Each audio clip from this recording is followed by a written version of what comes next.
Bom dia a todos. Sejam bem-vindos à apresentação trimestral de resultado do XP Infra 2. Os participantes são apenas ouvintes durante a apresentação do time de gestão. A apresentação será gravada e publicaremos no site do fundo e também no nosso canal do YouTube. O espaço de perguntas está aberto e elas serão lidas e respondidas pelo time ao final da apresentação. Reforçamos que o canal de relação com investidores está sempre à disposição através do e-mail ri@xpasset.com.br. Vou passar a palavra para o nosso time de gestão. Uma excelente apresentação a todos. Obrigado, Fernanda. Bom dia a todos. Prazer ter vocês aqui com a gente no nosso call de resultados trimestral de dezembro de 2022. A gente começa relembrando aqui a nossa estrutura, né, na página 3 do nosso FIPE. É um fundo que a gente tem as mesmas condições originais de quando a gente iniciou em abril de 2019, um fundo que tem a isenção para as pessoas físicas que investem, tanto os rendimentos são isentos, quanto o ganho de capital, eventual que a pessoa física comprar e vender as cotas. E a gente também tem aqui o enquadramento em os setores que são aplicáveis à Lei 11.478, a Lei dos FIPs e ES, que são os investimentos do setor elétrico, setor de transportes, setor de saneamento e assim por diante. Na página seguinte, a gente lembra também a respeito dos nossos ativos, né? Recentemente, a gente teve um incremento do último projeto aqui, que é BRE 1 e 3, um projeto de linhas de transmissão operacionais, que a gente fez aquisição através de uma alavancagem em uma das holdings controladas pelo XPE, uma holding chamada Orion. Mais à frente, a gente vai falar um pouquinho para vocês. E aqui os demais projetos também permanecem os mesmos, com algumas evoluções que a gente também vai detalhar, mas hoje são 4 projetos de transmissão, então, dentro do setor aí de transmissão, e 2 projetos de geração solar, Sol Maior e Apodi. A gente vai detalhar o desempenho operacional de cada um deles.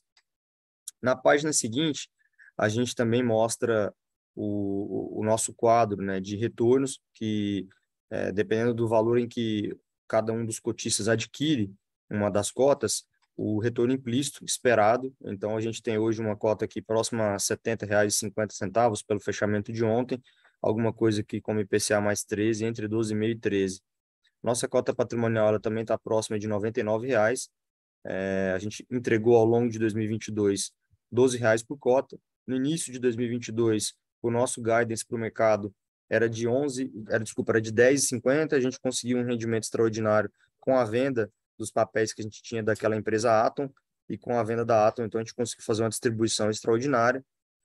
E hoje essa cota de 71,40, que foi o fechamento de dezembro, representa um spread sobre a NTNB equivalente de 665 pontos base, o que a gente acha também bastante interessante, o ponto de entrada atual, dado a depreciação que as cotas do fundo sofreram, né? Nossos rendimentos continuam também sendo pagos trimestralmente.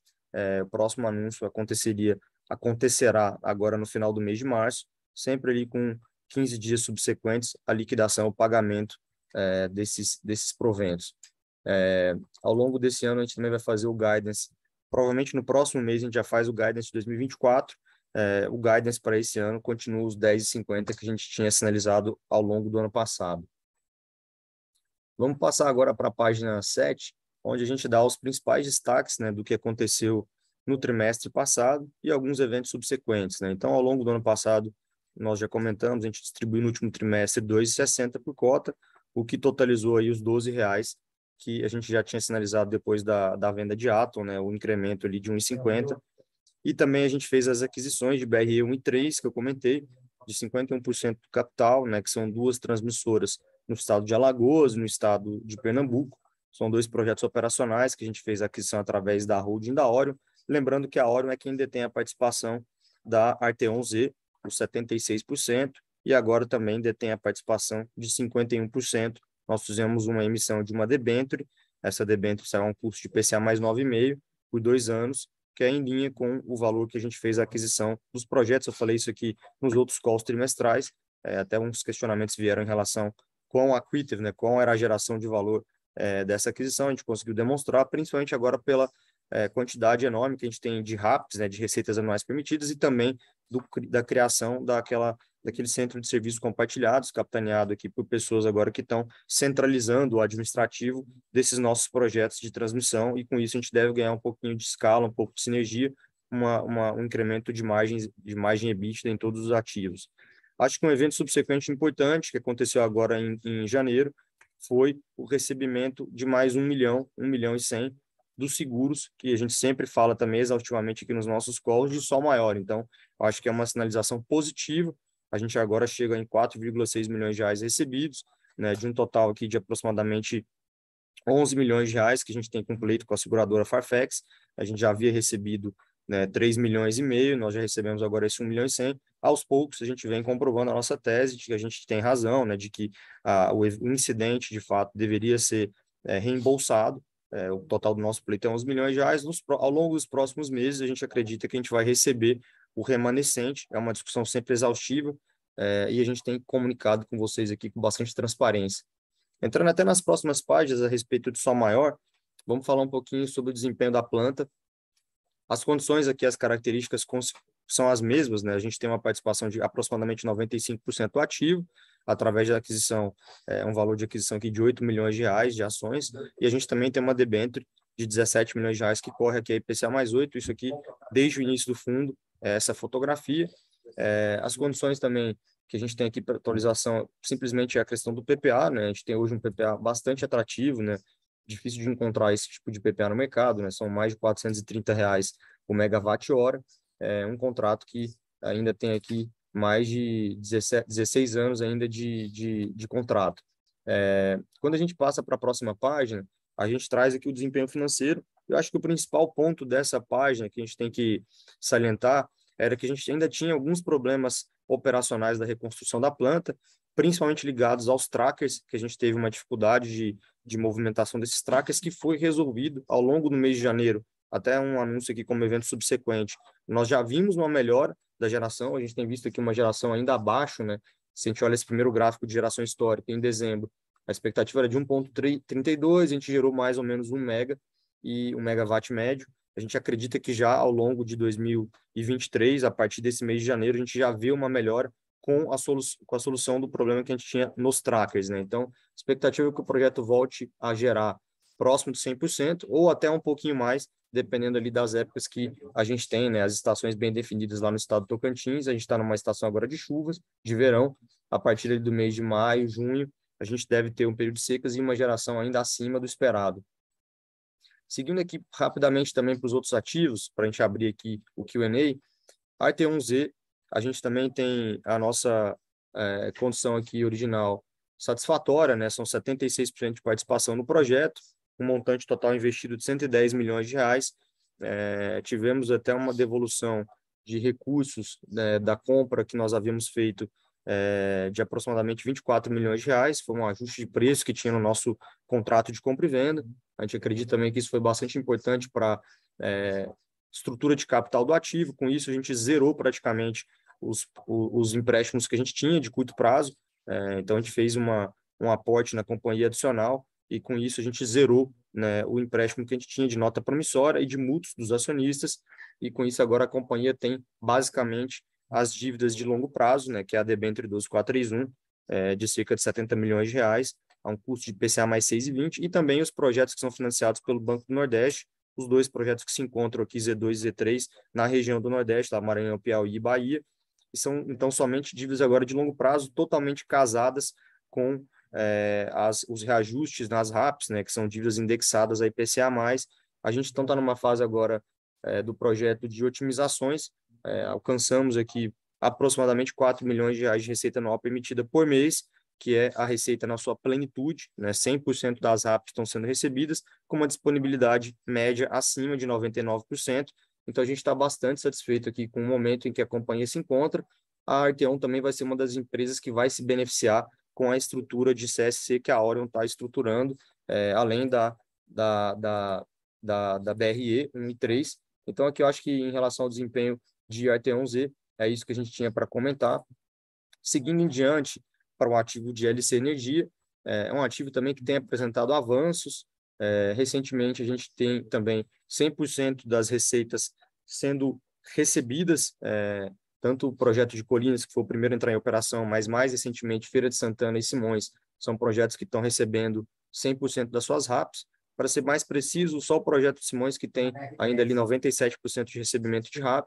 A gente espera também ao longo do trimestre aqui, ainda no mês de março, ou seja, até o final do mês que vem, a entrada do reforço dentro dos lotes de Simões.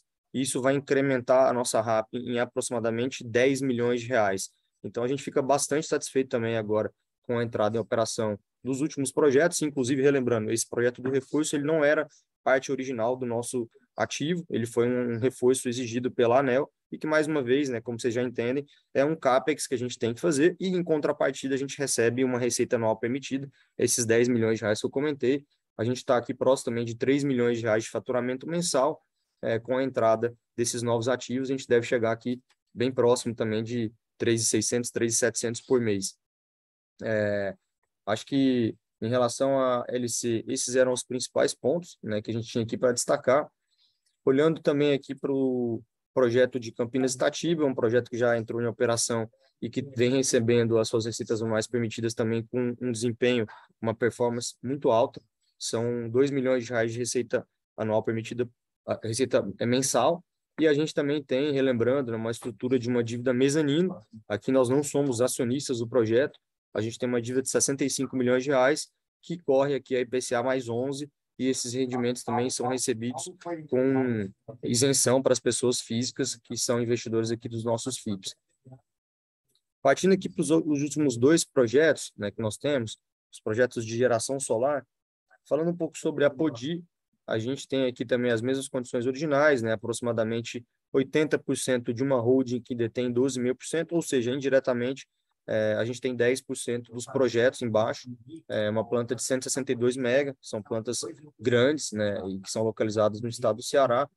Preços de PPA também bastante interessantes aqui, a gente está muito próximo, inclusive um leilão, o mesmo leilão de sol maior, né, os leilões ali de 2014, então são preços aqui acima de R$ 430 o megawatt-hora, e a gente, inclusive, mostra aqui a performance operacional da planta na página seguinte, em que a gente tem tido uma geração muito próxima, né, do esperado, né, o esperado versus realizado. Então, uma planta que vem sendo bem operada, inclusive pelo nosso acionista, né, pelo nosso sócio, que é a Escatec, uma empresa que tem bastante experiência internacional em operações de plantas solares, e aqui a gente também vem bastante satisfeito aqui com o desempenho dessa planta, um ativo que vem se desalavancando.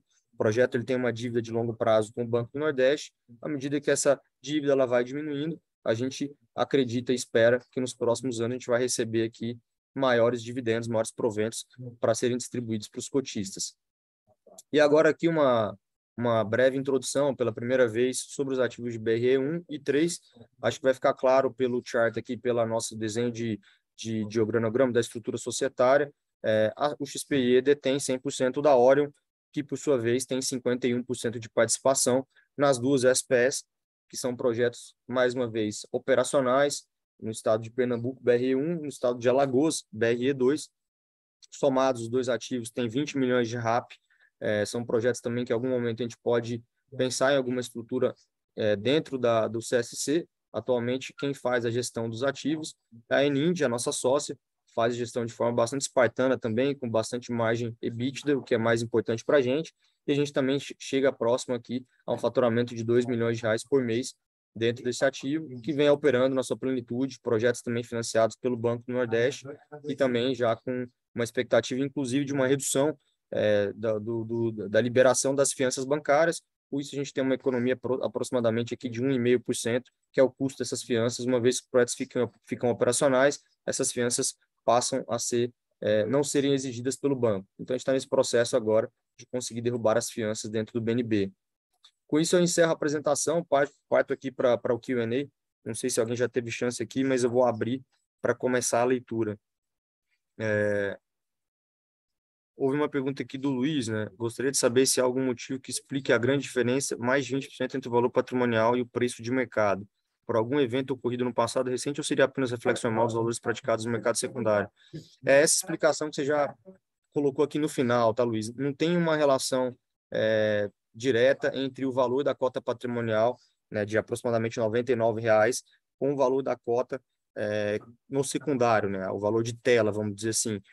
As negociações elas acontecem na tela de acordo com microeconomia de oferta e demanda, né? Quando você tem, obviamente, os efeitos macroeconômicos também de aumento de juros, né? Como a gente sofreu recentemente, a expectativa é que há uma queda, né, das cotas pelo um custo de oportunidade maior da economia, ou seja, você passa a competir um produto isento, obviamente, com projetos já operacionais, mas também até com as próprias NTNBs. Então, a única explicação é essa, assim, não tem nenhuma relação ou um evento recente que explique essa diferença, né? Se você for olhar historicamente, a gente está aqui bem próximo, no último ano, na casa aqui de R$ 75, R$ 80, mas, de novo, acho que você mesmo já tinha ali a expectativa da resposta. Tem uma outra dúvida aqui, como está a situação da LC? As debêntures deveriam ser convertidas há quase um ano e desde então têm sido aditadas com postergação de vencimento, sendo a última agora em janeiro 23. Como isso pode impactar o XPI? A LC tem vários problemas em outros produtos, o fundo está tranquilo com o sócio? Obrigado pela pergunta, Leo. O ativo ainda tem um projeto, relembrando aqui a estrutura do investimento, tá, Leo? A gente fez uma debênture que seria convertida em participação de 63%, tão logo os projetos se tornassem operacionais. A gente ainda tem um ativo em fase pré-operacional, que é o reforço, como eu disse agora há pouco, é um ativo que a gente espera que entre em operação no mês de março. Existem discussões que estão sendo feitas com esse sócio, né, com a LC, porque o projeto houve realmente um atraso, não no reforço, né, mas sim nos demais projetos, nos demais SPS, e a gente está hoje em discussões com a empresa para ter uma configuração final. Então, logo os ativos entrem em operação, a gente deve apresentar para vocês a conversão da nossa participação e ajustes eventuais que a gente deva fazer na estrutura. Então, é o que a gente pode abrir até o momento, a gente está confortável com o nosso sócio, a gente também está confortável com os projetos, até porque os projetos estão operacionais, estão 100% financiados, então acho que o maior risco que os projetos de infraestrutura eles têm é justamente na fase pré-operacional, em que você corre risco de construção, muitas vezes riscos ambientais e também o risco que a gente chama de funding, né? Aqui a gente já superou esses dois riscos, né? Que é o risco de obra, o risco de financiamento, os projetos estão financiados com dívidas de longo prazo, dívidas de qualidade, com base e BNB, base no projeto lá do Tocantins e BNB nos projetos que ficam na Bahia, no Piauí, no Maranhão.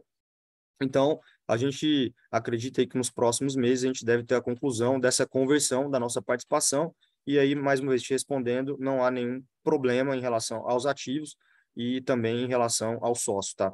Se tiver alguma dúvida, por favor, pode comentar aqui. Obrigado, Leo.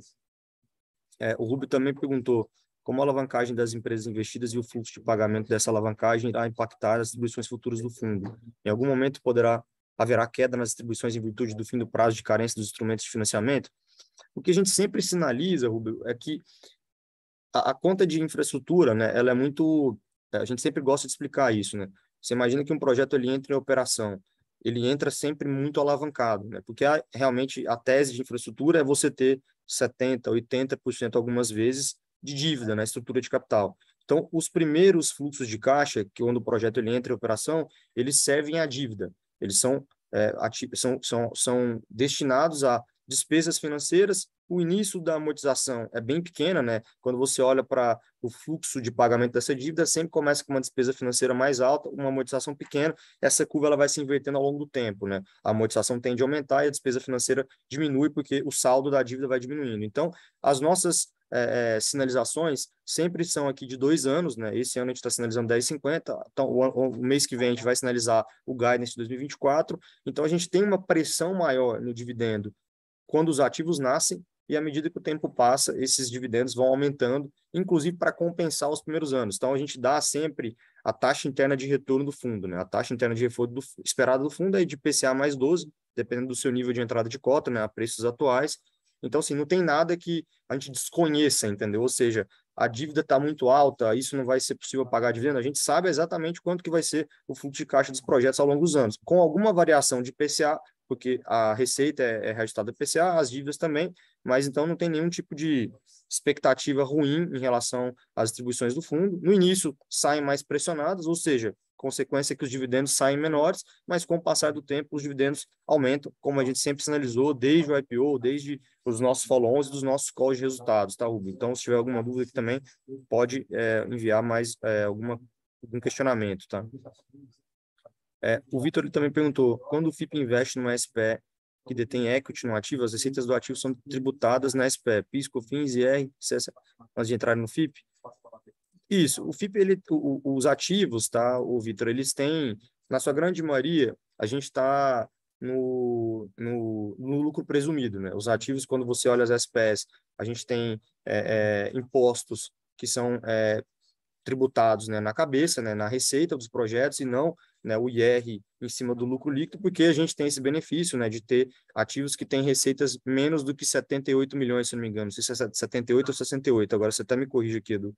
É 78, esse aí, 78, 78. 78. Então, esses impostos, eles incidem nas SPS, mas quando o dividendo sobe das SPS para o fundo, a gente não tem a tributação. Então, esses outros impostos aqui, eles incidem sim nas SPS. Não sei se você quiser complementar, Edu, André, Ariel e João. Acho que é isso, né? Boa. O Jorge faz alguma previsão de estruturação de recebimentos mensais? Olha, Jorge, essa provocação, ela sempre vem. E recentemente a gente começou a estudar essa possibilidade, o que aconteceria, né? E aí, assim, até é um processo de construção, acho, conjunto com vocês, é que o fundo poderia sofrer algum tipo de volatilidade, né? Então, a gente poderia distribuir um mês 80 centavos, no outro mês R$ 1, e aí a gente não sabe muito qual que seria também a expectativa, né, dos investidores com relação a isso. A gente não tem uma frequência de recebimento pelas SPS de caixa, e também a gente poderia ter que fazer uma gestão de caixa mais conservadora, o que reduziria, né, o retorno do fundo. Porque o que eu quero traduzir para você? O que ensejaria em fazer distribuição de rendimentos mensais? É acumular mais caixa dentro do fundo. E um caixa que vai ficar rendendo a CDI, né? A 95% CDI, 97% CDI, dependendo da aplicação que a gente faça. Então, a gente tem feito esses estudos, não é algo óbvio, entendeu? Porque a gente acaba perdendo um pouco de rentabilidade, em contrapartida, obviamente, que a liquidez, né, de recebimentos ela aumenta. Então, assim, é um tema que a gente tem estudado, mas não vou prometer que a gente vai fazer. Lembrando que o fundo ele nasceu com uma expectativa de rendimentos semestrais a anuais. Nós já trouxemos os rendimentos para trimestrais, que é quando a gente consegue administrar um pouquinho melhor o caixa, de acordo com os recebimentos que a gente tem, principalmente dos ativos que a gente tem dívida. Então, essa gestão de caixa que seria um pouco mais complexa para fazer frente aos pagamentos mensais, tá? Mas a gente, de novo, está estudando e, quem sabe, a gente consiga fazer algum modelo aqui que seja satisfatório, tá? O Bruno trouxe aqui qual a expectativa de dividendos para o ano de 23. Na leitura de vocês, quais são os pontos que podem dificultar essa distribuição de dividendos esperada? O que a gente vem sinalizando desde o ano passado, Bruno, é 10,50 por cota. Então, a nossa expectativa ela não foi alterada, né? O modelo financeiro, ele cospe aqui, a gente tem essa capacidade de distribuição desses dividendos ao longo do ano, de forma trimestral. Esses dividendos eles devem ser, inclusive, bem distribuídos, né? Em termos nominais, em termos de montante ao longo dos 4 trimestres. Então, a gente não vê nenhum risco de alguma distribuição que seja frustrada em 23, tá? A gente também tem uma pergunta aqui do Vitor, poderiam passar as... Opa, perdi aqui. Poderiam passar as datas exatas em que ocorrerão os pagamentos de dividendos? Exatamente o que eu comentei, Vitor. São dividendos trimestrais, então o anúncio final de março, pagamento deveria acontecer ali por volta da primeira quinzena de abril, e assim sucessivamente, né? Depois em junho, com pagamento em julho, setembro, com pagamento em outubro, e dezembro, com pagamento em janeiro. A debênture de Camptiba, uma pergunta do Leonardo.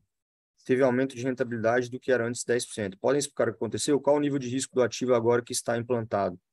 Ótimo ponto, Leonardo, e ótima observação. O ativo ele tinha um rendimento de IPCA mais 10, e a gente teve uma negociação com o empreendedor, em que parte dos pagamentos que deveriam ter acontecido se eu não estou enganado, foi em dezembro de 21. Eles foram frustrados e com isso a gente fez uma assembleia de debenturistas em que o único debenturista somos nós e nós negociamos o que a gente chama de step-up na taxa, né? Ou seja, como não houve um pagamento parcial, né? Foi parcial, tá? E agora, se eu não me recordo, se eu não me engano, eles pagaram 3,5 milhões e ficou mais ou menos uns 2 milhões de reais que eles rolaram a dívida. E com isso, a gente, em contrapartida desse não pagamento, aumentamos a nossa taxa para IPCA mais 11. A gente vê risco muito baixo, tá, Leonardo? Assim como todos os ativos que a gente tem aqui dentro, por serem ativos, de novo, operacionais, que todos eles com dívidas adequadas, né? Quando você olha para o projeto de Camptiba, é fácil você fazer uma conta, tá? Vamos fazer uma conta aqui, um exercício realmente rápido. O projeto hoje ele está com uma RAP anual de 24 milhões de reais. Isso aqui é o número de julho de 22, né? Esse valor ele já deve estar próximo já de mais de 25.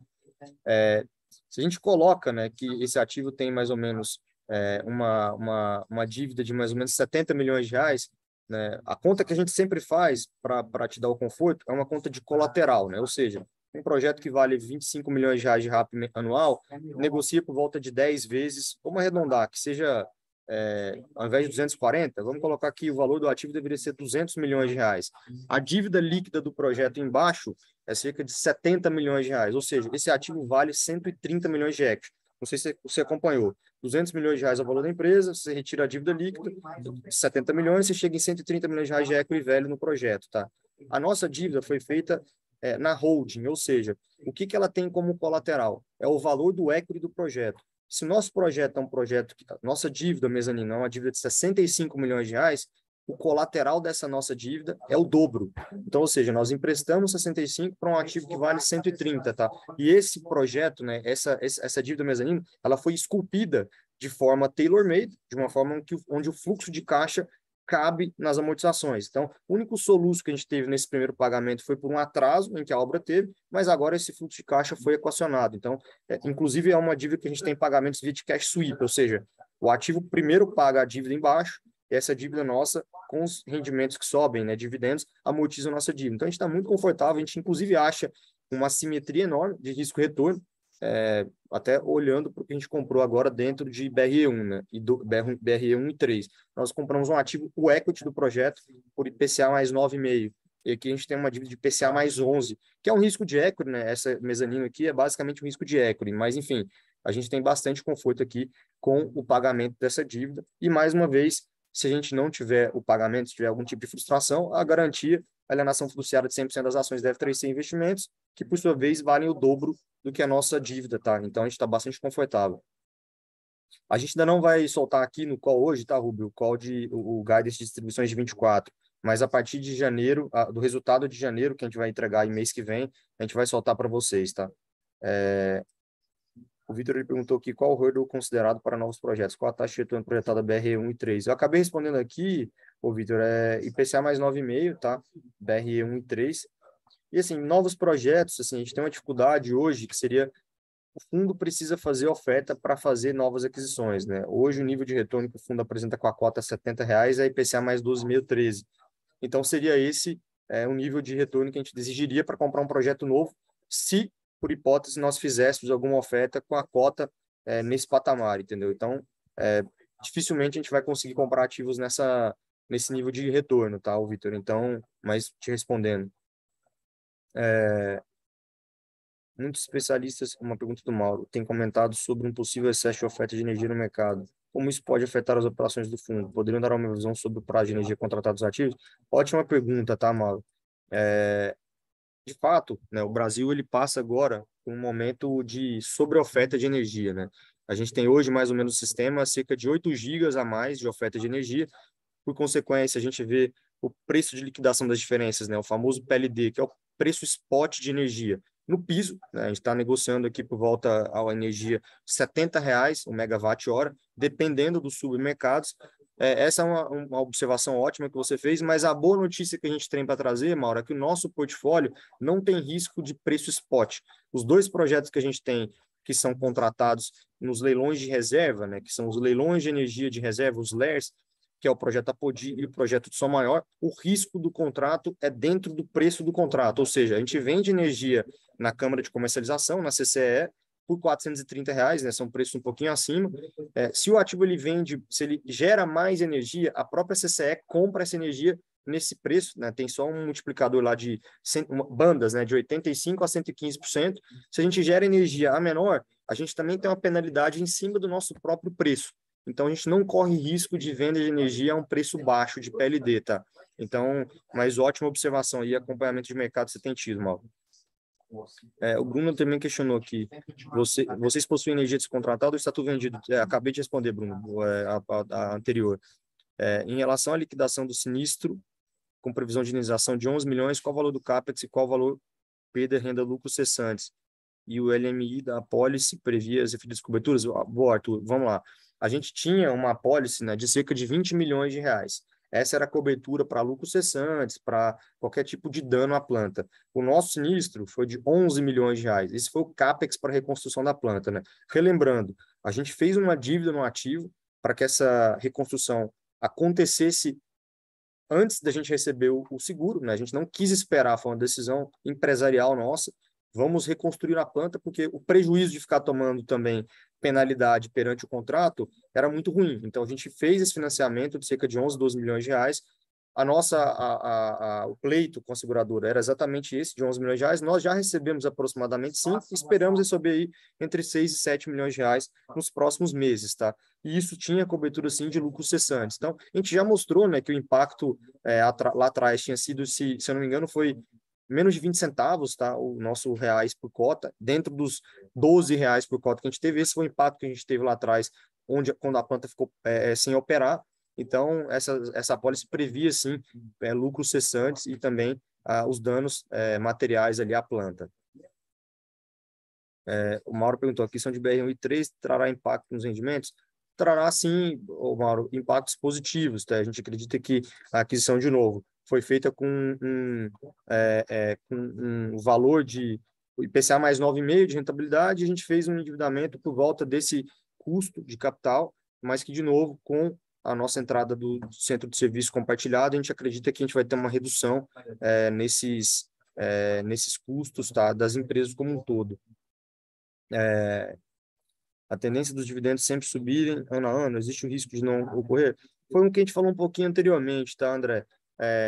Já há uma expectativa desse dividendo ser mais baixo do que o do ano passado, exatamente pela explicação que nós demos, né? O dividendo original anunciado em janeiro de 2022 para 22 era 10,5. Foi 12, porque o time teve uma gestão ativa, vendeu um ativo que a gente tinha, que era uma debênture, e com isso a gente conseguiu fazer uma distribuição extraordinária, tá? O mesmo dividendo de 2023 está sendo sinalizado cerca de 10,50. Claro que a gente quer sempre maximizar, ou seja, se houver uma possibilidade de fazer uma venda de um ativo, aumentar esse rendimento por algum tipo de engenharia financeira, nós o faremos. Caso contrário, o dividendo ano contra ano vai ser menor, justamente pela questão do dividendo extraordinário de 22, né? 12 contra 10,5. Então, esse risco, teoricamente, ele se materializa esse ano, né? Agora, para 2024, a gente está terminando de fazer os nossos cálculos e a gente vai divulgar a partir do mês que vem qual que é o guidance de 2024, tá? Tem uma dúvida aqui do André. Agora que tem fundos, podem ter patrimônio separado, justamente para administrar a diferença de passivo, dá para fazer as duas coisas. Não entendi esse começo aqui, tá, André? Ter classe com pagamento semestral e ter classe de cota que paga mensal. Como a única diferença entre classes? Se puder elaborar um pouquinho mais, não sei se alguém entendeu aqui, se quiser puxar. Acho que eu entendi aqui, André, me corrija aqui se eu não estiver respondendo, tá? Mas você está falando com relação à possibilidade de eu conseguir abrir classes de cota diferentes com patrimônios segregados, né? Mas no final das contas, o mandato do fundo ele vai acabar sendo o mesmo, né? Porque o fundo já está estruturado. Então, a não ser que a gente alterasse o regulamento, que é relativamente complexo pela quantidade de cotista, no final das contas a gente continua tendo o mesmo portfólio. Então a nossa limitação de conseguir fazer distribuição muito frequente é porque, como os ativos são em sua maior parte aqui participações societárias, você não fica tirando todo mês dividendo, né? Você tira 2 vezes por ano, às vezes consegue fazer uma redução de capital, em alguns casos consegue uma vez por ano, dependendo do financiador embaixo. Então a gente acha que colocar uma expectativa recorrente de distribuição mensal não seria muito sustentável no longo prazo. Essa que é a nossa maior preocupação, tá? Enfim, acho que é mais ou menos isso. Se a dúvida for outra, estou à disposição aqui. Acho que até pegando aqui a seguinte, do Vitor, que eu acho que tem a ver com a primeira dúvida, né, Vitor? Você tinha perguntado se a tributação de PIS/COFINS e RCSLL acontecia no nível da SPE investida pelo fundo. Enfim, e como é que isso acontecia uma vez que subia para o veículo, né, para o fundo de investimento. O Túlio tinha respondido e você fez, acho que uma pergunta seguinte: se o ativo for detido diretamente pelo fundo, ainda assim existe a tributação de receitas do ativo? A gente não vê muito esse cenário de o ativo físico ser detido diretamente pelo fundo, porque o fundo não tem personalidade jurídica. Então, para você assinar um contrato de concessão, um PPA, enfim, fazer todo o desenvolvimento do projeto, você precisa de uma SPE. Então a gente não vê muito esse cenário como um cenário possível, tá? De você ter enfim, uma uma fazenda solar plugada diretamente num fundo sem ter uma estrutura de PJ no meio, tá? Boa, Edu. Tem uma pergunta agora aqui do Mauro em relação à maior atuação do BNDES, se poderia restringir o mercado de infra. Eu acho que o BNDES, falando só sobre o banco de crédito, tá, Mauro? Atualmente o BNDES ele aplica a TLP, né? A TLP hoje é uma taxa a mercado, então deveria haver uma revisão da TLP para que o banco ficasse mais competitivo e voltasse a dar crédito como no passado, né? Com o TJLP, que aí sim era um juro subsidiado. Eu acho que o maior impacto se o BNDES voltar a ser um banco atuante do ponto de vista de crédito é para a parte de financiamento, ou seja, são as debêntures incentivadas. Então, quem teria mais competição com o BNDES seria o mercado de crédito para infraestrutura. Como aqui no XPI a gente faz ou equity ou um crédito bastante estruturado, né? Dívidas mezanino, ou seja, são dívidas que correm mais riscos inclusive parecidos mais com equity do que um projeto de debênture incentivada que financia de forma sênior, tá? Então isso é mais para BNDES crédito.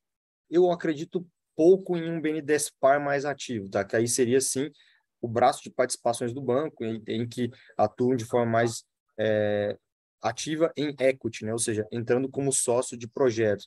Mas aí, de novo, né, vai depender um pouco da política aí do novo BNDES. A gente tem visto alguns movimentos em relação a um BNDES mais ativo em crédito, mas não ainda em equity, tá? Qual a duration, uma pergunta do Leonardo, qual a duration estimada do FIP hoje? A gente tem uma duration estimada aqui próxima de 7 anos e meio, tá, o Leonardo? Então, alguém me corrige que se estiver falando algum número que não está 100% correto, tá? O Ariel, o João e o Edu, por favor. Acho que é É isso isso, mesmo. você tem algumas variações dependendo da cota que está sendo considerada na entrada, tá? Se a cota patrimonial, enfim, para quem entrou em oferta ou quem entrou a mercado, tá? Então, essa que tu está falando é a mercado, que é hoje quem está entrando no papel, tá?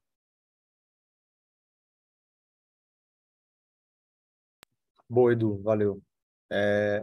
Existe alguma iniciativa na CVM para liberar 7 FIP ao investidor de varejo, Mauro? O Mauro perguntou. Existe sim, tá, Mauro? Existe já há algum tempo, e aí a pergunta do Mauro aqui, o investidor de varejo seria público geral, né? Hoje os FIPs, todos eles, não é só FIPE, mas todo tipo de FIP, inclusive multi-estratégia, eles só são destinados ao público qualificado ou investidores profissionais. Então, existe sim uma iniciativa, para ser sincero, faz algum tempo até que eu não tenho uma atualização a respeito disso, tá, Mauro? Esperamos que isso seja flexibilizado, que isso ajudaria, inclusive, a ter um pouco mais de liquidez, né? Aumenta o nosso escopo aqui de atuação do ponto de vista de investidores que a gente consegue atingir, mas eu não tenho uma atualização, posso até pegar aqui, porque eu acho que é um bom ponto e eu sei que existe, mas eu não tenho uma atualização precisa, tá? Tem uma dúvida aqui do Arthur. A Farfetch está buscando aplicar rateio em função do VD-VR. Desculpa, Arthur, se puder me explicar o que é o VD-VR, eu confesso que eu não sei o que é essa abreviação, tá? Bom, vou aguardar você aqui, tá, Arthur? O fundo possui estruturas DD. Eu também não sei o que é isso, Acho tá, que é de Rafael? GSCP, Túlio, acho que acabou ficando cortado no meio, que ele continua aqui. O fundo possui estruturas de GSCP também ou apenas SPRs? Acho que era essa, acho que acabou ficando cortado no meio. Acabei de ver aqui. Entendi. Estruturas de DD, de SCP também ou de apenas SPS? Hoje, nossos ativos são todos estruturados diretamente, né, pelo o fundo, detém participação nos ativos. Quando a gente tem uma holding intermediária, como é o caso da Orion, né, a Orion detém participação nas SPS. Eu não sei se é isso que você queria ouvir de resposta, ou Rafael, eu não sei se você entendeu alguma outra coisa, do. Eu tinha entendido isso também. A gente não tem nenhuma estrutura em que o fundo está entrando em investimento via SCP, só SPE mesmo. Acho que você elaborou aqui, Arthur, desculpa, eu realmente não conhecia aqui esse VD e VR. Se a sua pergunta é se a Farfetch está fazendo algum tipo de rateio entre o valor declarado e o valor de risco. Olha, a última discussão que existe, Arthur, entre a Farfetch é uma questão de CAPEX de reposição, né? O que a gente acha, inclusive, um argumento bastante frágil, né? Que seria a reconstrução dessa planta né, ela estava orçada em cerca de 20 milhões de reais. Então, esse era o seguro que a gente tinha, né, para cobrir essa planta. Se a gente fosse fazer um RFP, né, que é o Request for Proposal, né, uma nova planta dessa fosse construída hoje, qual seria o valor? Esses valores oscilam, obviamente, de acordo com o momento de mercado, né? Então, hoje uma planta dessa está próximo mais de 23, de 25 milhões de reais. Existe, então, essa discussão, né, com a seguradora, que, de novo, né, a gente acha uma discussão frágil, né? Eles estão argumentando que para reconstruir essa planta hoje seria mais caro e por isso nosso seguro estava desenquadrado, mas, de novo, os nossos advogados já nos deram bastante certeza aqui que a gente tem um argumento forte, então é tão simples quanto isso, abrindo para vocês aqui a discussão. Já foi reconhecido por diversas vezes que eles devem o valor que eles vão pagar, e é aquela história de sempre, né? Quem aqui já trabalhou com seguro, a seguradora cria dificuldade de todas as formas para tentar não te pagar, atrasar o pagamento, até o momento que você eventualmente tem que judicializar. E aí, o que a gente sempre deixa vocês super tranquilos é que, se for necessário isso, a gente vai fazer uma judicialização, o que é ridículo, né? Porque a seguradora vai fazer a gente arbitrar em cima de um valor tão baixo como esse, por má fé. Então, é exatamente isso que a seguradora está fazendo. Como em outros episódios a gente já viu também acontecer, mas o conforto que a gente passa para vocês, cotistas e investidores, é que a gente vai brigar até o limite. Então, é isso aqui que eu posso dividir com você.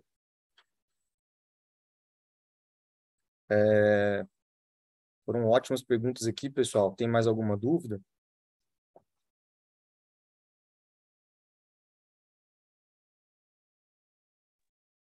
Lembrando sempre que a gente fica com o nosso canal de RI aberto. Obrigado aí pela participação de todos. Fernanda, quiser...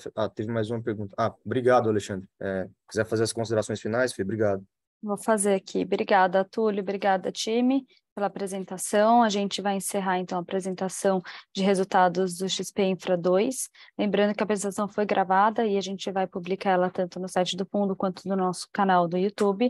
E como o Túlio disse, a gente fica à disposição através do nosso e-mail, ri@xpasset.com.br. Obrigada, pessoal. Bom dia.